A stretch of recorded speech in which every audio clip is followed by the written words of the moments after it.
C'est fou quand même de s'imaginer qu'à l'époque, ils étaient capables de construire ça sans forcément de technologie incroyable.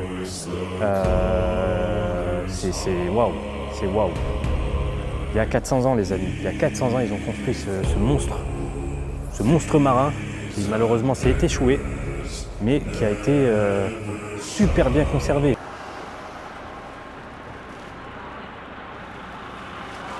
Et voilà l'équipe, on est actuellement à Stockholm. Je suis en train de me promener dans la ville. J'espère que vous m'entendez bien. Je ne sais pas si le micro est bien branché. Vous voyez, actuellement dans la ville. Et vous pouvez voir en fait les bâtiments, voilà quoi, typiquement suédois. Bon, je ne suis pas encore dans le centre de la ville. Je pense que je vais essayer de vous montrer un peu, comment on appelle ça, le centre-ville en fait, parce que de l'autre côté, là-bas sur le côté gauche, il y a la vieille ville, et ici c'est pas énormément rempli parce qu'il n'y a pas énormément de monde. Et comme je vous disais, en fait, la Suède, du coup, c'est un petit pays, je crois qu'ils sont 10 millions d'habitants. En vrai, c'est la petite Suisse du Nord. Après, il y a pas mal de pays comme la Norvège, etc., qui se ressemblent et qui sont extrêmement chers. Donc ici, ils utilisent en plus leur propre devise, même s'ils sont en Europe. Ils utilisent le SEK, S-E-K. Je vais essayer de vous montrer à quoi ça ressemble si je peux retirer un peu de l'argent. Mais voilà, le but de cette vidéo, ça va être de se promener en mode freestyle, de vous montrer un peu le décor, à quoi ça ressemble, et de tester quelques spécialités. En tout cas, voilà, pour l'instant, c'est très joli. Là, juste là-bas, j'ai aperçu une petite boulangerie qui justement vend des spécialités suédoises. Et il y a un dessert qui ressemble vachement à ce qu'on a en France. Donc là, vous voyez, c'est des petits choux à la crème. Et ils ont énormément de spécialités. Et voilà, donc on va essayer de rentrer, on va voir ce que ça donne. Regardez, ils ont des choux très très mignons à la crème avec d'autres gâteaux. Donc on va voir ce que ça donne. Oh, pardon monsieur. Voilà. Sorry. Voilà, on est dans des éléments très silencieux. Et ici, bien évidemment, ils ne parlent pas du tout le français, quoi. C'est vraiment le suédois. Voilà pourquoi c'est important, les amis, de parler l'anglais. Je crois que je l'avais dit dans une vidéo en Corée du Sud ou ailleurs. Mais voilà, c'est bien important. Donc là, en tout cas, c'est une boutique incroyable, qui est d'ailleurs sur plusieurs étages apparemment. Plusieurs étages. Il y a un petit peu d'attente, mais c'est pas très grave.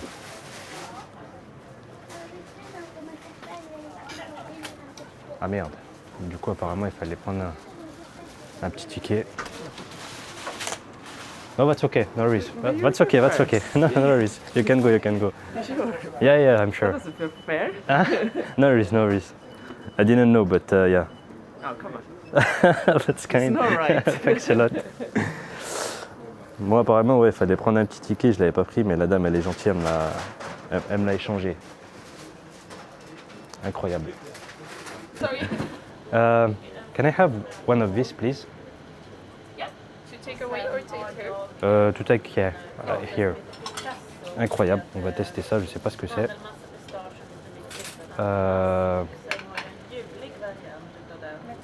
And this one, please. Just one. Et on va tester ça, les amis. Je sais pas ce que c'est. Mandelberg. You want it on the same one? Oh yeah, that's okay. Yeah. Écoutez, on va se mettre ici. En fait, ces deux pâtisseries là, ça m'a coûté à peu près 100 SEK. Je sais pas ça fait combien, 100 SEK. On va regarder la note un petit peu plus tard. On va regarder ça tout de suite d'ailleurs. Mais ouais, voilà, 100 SEK les amis. À mon avis, ça doit faire 9 € quand même. Allez, bismillah, on va tester ça. Ça a l'air d'être un... Je sais pas exactement ce que c'est. Écoutez, 1, 2, 3, bismillah. On va mettre la caméra comme ici, comme d'habitude. On va goûter ça, les amis.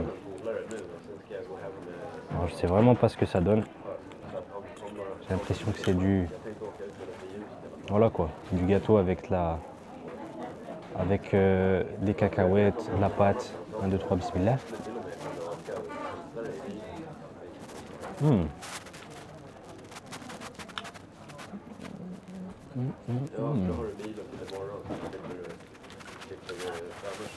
Incroyable les amis, le goût. Incroyable. Je sais pas si vous arrivez à voir là-dedans. Mais il y a du chocolat en fait. Dans la pâte avec des cacahuètes. Au-dessus ça doit être du miel ou je sais pas trop ce que c'est. Mais en tout cas plutôt sympa. On va continuer hein. Donc là en plus on a du café les amis.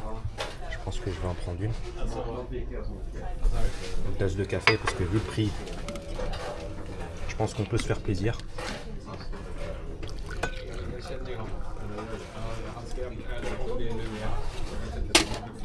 Voilà. Comme ça fait typiquement un petit déjeuner suédois. Café bien chaud parce que dehors il fait super froid. Allez, on va goûter cette pâtisserie qui a l'air aussi incroyable. 1, 2, 3, bismillah.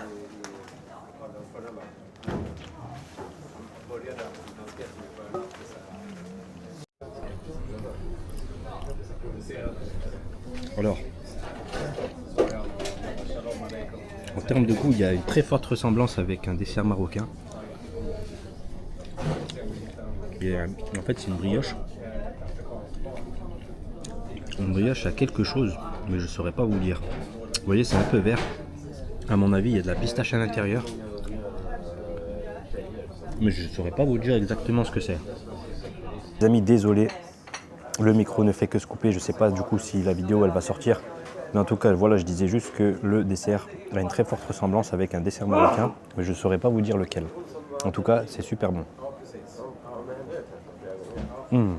Je valide très très fort avec le petit café.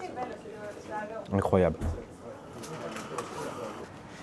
Et voilà, après avoir bu ce petit café et mangé ces deux petites pâtisseries typiquement suédoises, on se retrouve et bien dehors.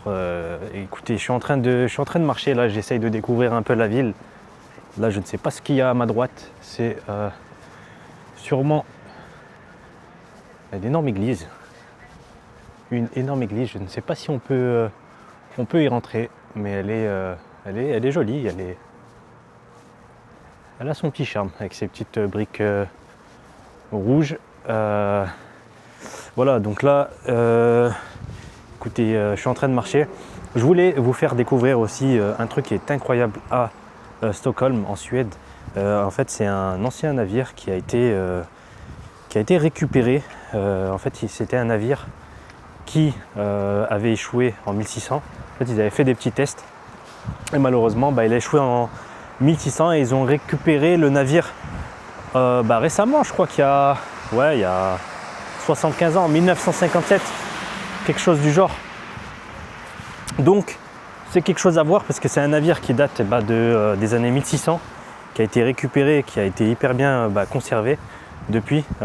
Ils ont encore des petites difficultés au niveau de sa conservation, mais voilà, c'est quelque chose que je voulais vous montrer et qu'il faut absolument voir en Suède, à Stockholm. Donc on va y aller. On va peut-être passer aussi par l'ancienne ville.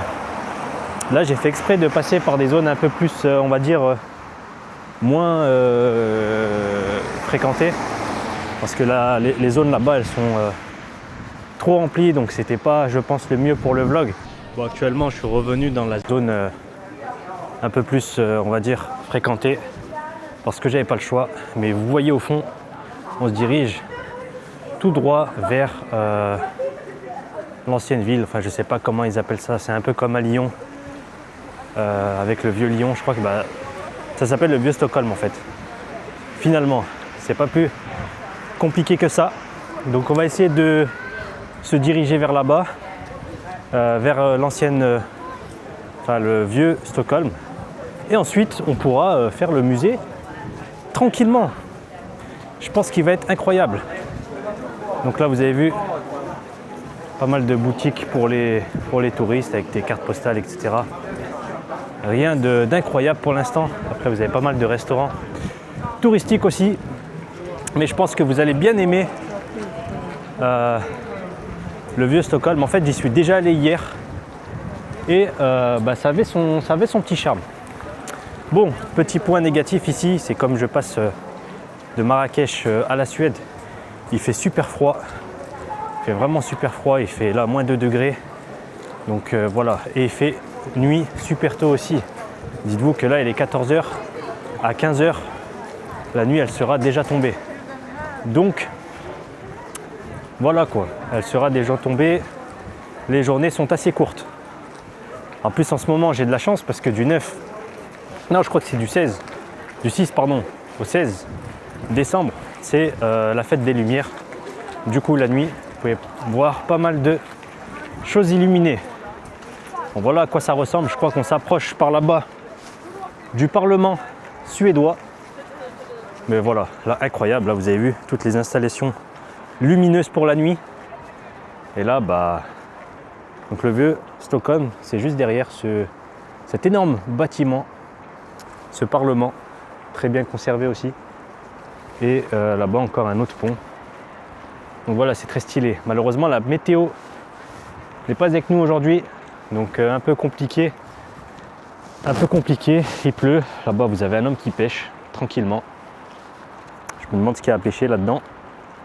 Ça n'a pas l'air incroyable. Bon écoutez, on va se retrouver tout de suite dans le vieux Stockholm. On va essayer de traverser ce pont là-bas tranquillement. Hi, hey, do you have one apple juice? Yeah. Yeah, can I have one? Do you want it with cinnamon or just regular? No, just regular, yes. Incroyable ici les amis. Ils font du jus de pomme chaud. Alors ça j'ai jamais goûté. À voir ce que ça donne. Incroyable, un petit chocolat chaud. On va se poser. Alors attendez, parce que ça sent un peu l'alcool en fait. Ça sent un peu l'alcool. Je me suis éloigné de la population. 2, 3, bismillah.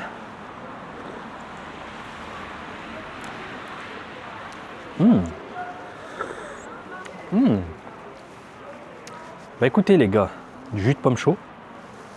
Incroyable. Ça a son petit goût, ça a son petit charme. Alors, ils m'ont donné avec un petit biscuit en forme de cœur. 1, 2, 3, bismillah.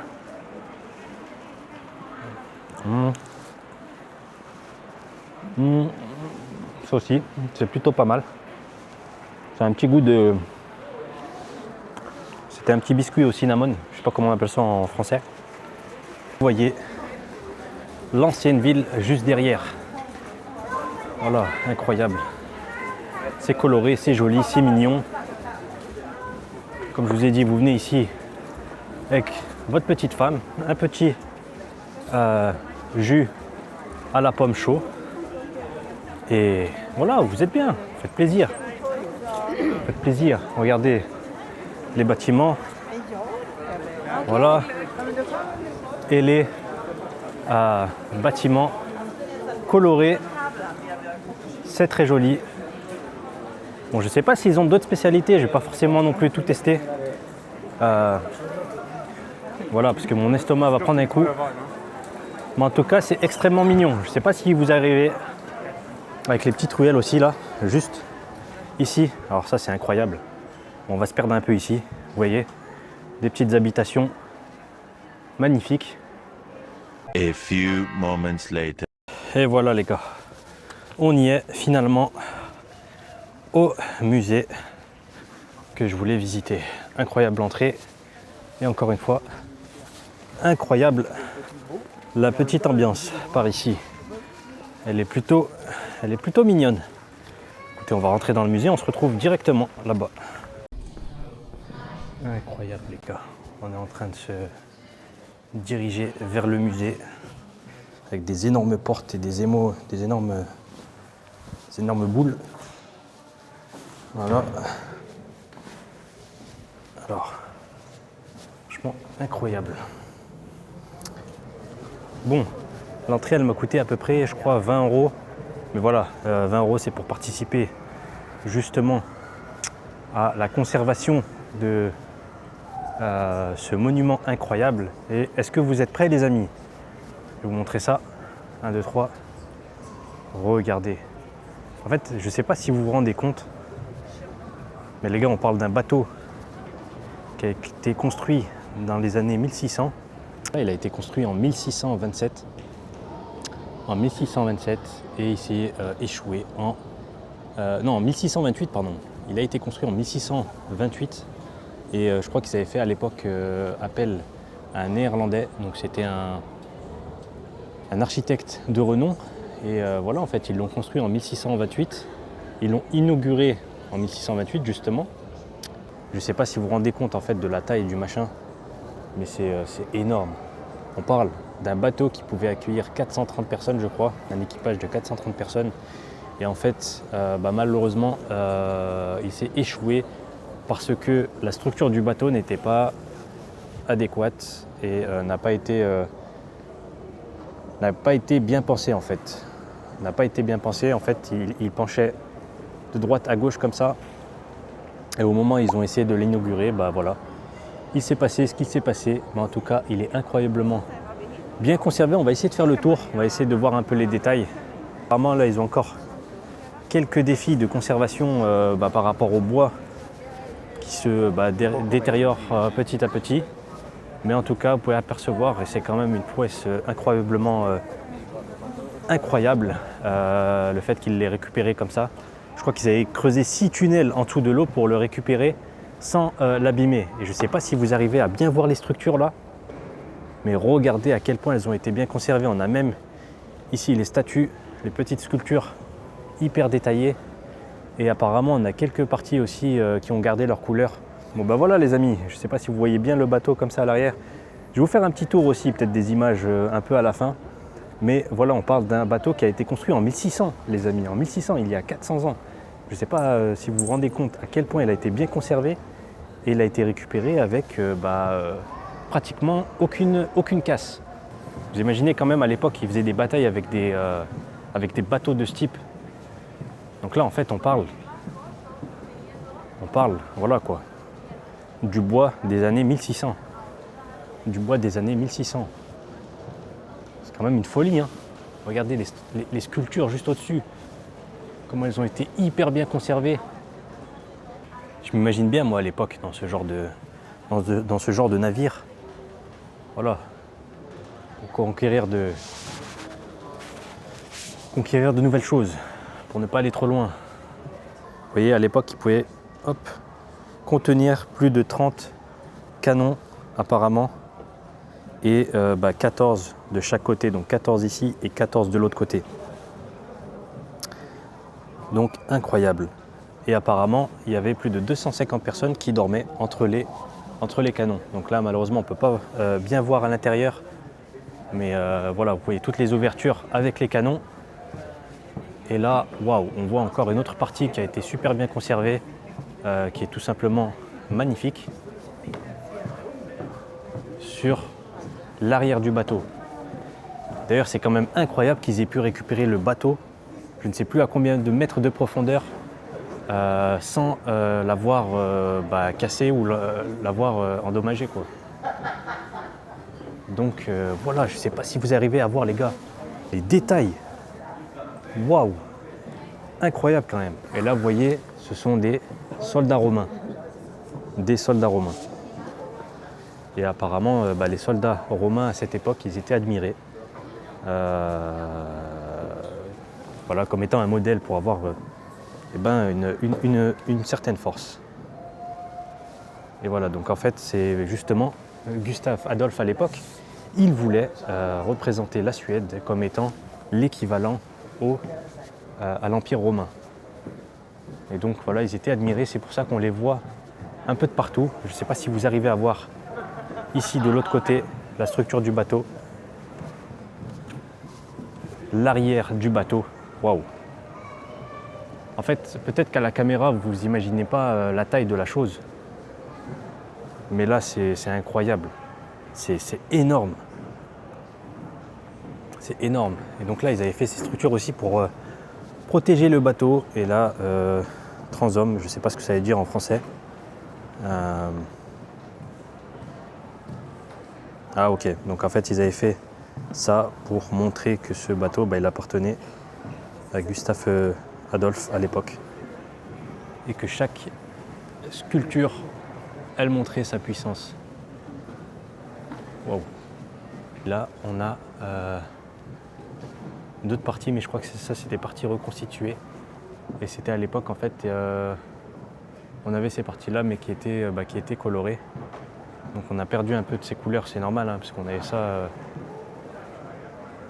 vraiment bien profond, bien profond. Et voilà les couleurs qu'ils utilisaient. Il y a encore d'autres éléments ici qui ont gardé un peu de leur couleur. Si la vidéo se termine ici, les amis, n'hésitez pas à lâcher un petit like, un petit commentaire, ça fait toujours plaisir. À vous abonner aussi. Et on se retrouve pour de nouvelles aventures. Si la vidéo ne se termine pas ici, écoutez, on se retrouve dans un restaurant que je vais tester. Mais je ne suis pas sûr encore. Je suis pas sûr. Bon les gars, avant de terminer la vidéo, finalement, je voulais vous montrer le métro de Stockholm. Parce que comme je vous ai dit, c'est l'un des plus beaux métros d'Europe. Et je pense que vous pouvez l'apercevoir un petit peu. Et donc c'est incroyable en fait, dans différentes stations, pas que ici, ils auront différents décors et différentes, on va dire, architectures. Alors déjà, il faut le dire, le métro ici à Stockholm est super propre. La ville, elle est super bien desservie. Et voilà, comme vous pouvez le constater, la décoration est incroyable. Je ne sais pas si vous arrivez à bien voir avec la caméra, mais la décoration est incroyable. Donc en fait, ils ont différentes stations de métro. Je crois qu'ils en ont 100 au total. Et avec différents décors. Est-ce que vous voyez? C'est incroyable quand même. C'est extrêmement mignon. Vous voyez, c'est super propre. Très très propre et super bien décoré. Là, on est dans un thème un peu, voilà quoi, thème aquatique. Je voulais terminer la vidéo avec ça, avec ce décor. Et il fallait que je vous montre ça, donc voilà quoi. Encore une fois, très très mignon et super propre. Voilà, si la vidéo vous a plu, n'hésitez pas à lâcher un petit commentaire et un petit like et à vous abonner. On se retrouve très prochainement dans un nouveau pays. Et je pense que les prochains pays que je vais faire seront incroyables. Regardez une dernière fois le décor et comment c'est super propre. Salam alaikum les frères et sœurs.